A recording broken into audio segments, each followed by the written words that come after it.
Three reasons before you jump from process order functionality to repetitive manufacturing functionality in SAP in production planning module. Number one, understand the real reason for this change. Understand why there is a request within the organization to do this to, to do the switch over from process order functionality to repetitive. Is this because of an impact within your manufacturing value stream, or is this an impact which is there in any other value stream, for example, finance?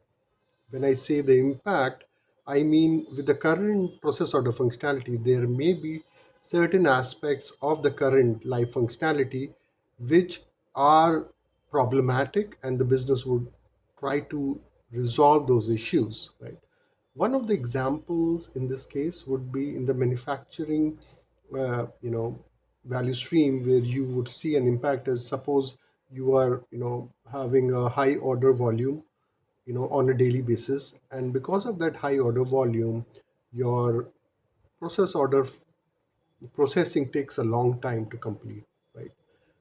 This can be an impact because now you want to reduce the number of orders. You want to reduce, or kind of devise a strategy in which you can reduce the complexity or the time of execution for the order.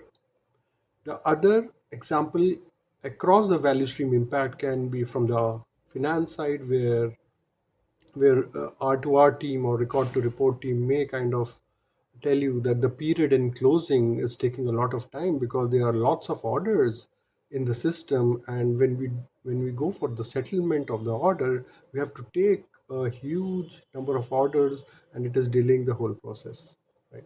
So going back, right? So the number one reason you should identify is what is the real reason for it.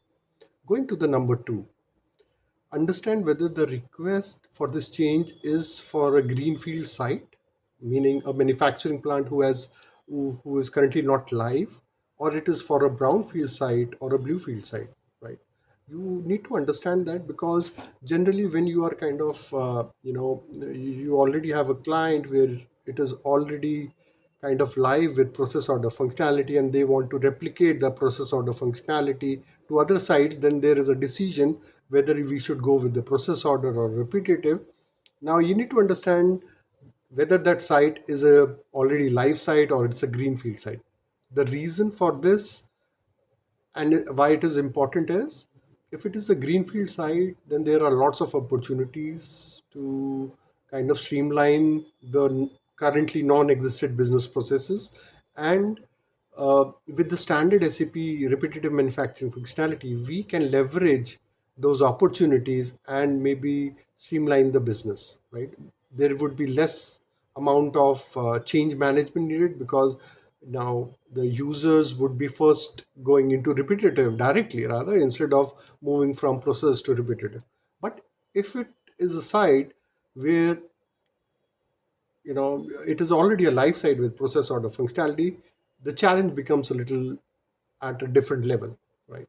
Because you have all the change management which you need to do. You need to do the due diligence of each and every impact, and this is where I come to the third point, is you need to do the due diligence, right? Wherever, whether it is a greenfield site or whether it is already a live site, you need to do that due diligence. You need to identify what are the programs, what are the business processes which are going to change when you are going to do a switchover from process to repetitive, right? You also need to take into consideration whether this would be a mini project of sorts, or you can take it as a normal course of business, right?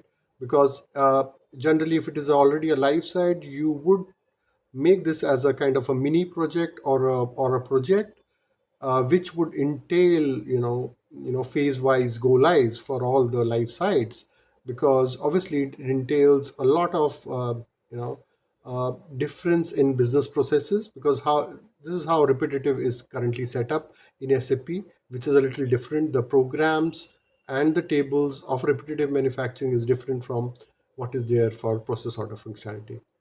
Okay. Okay, thank you for your time, and We'll see you in the next video. Thank you.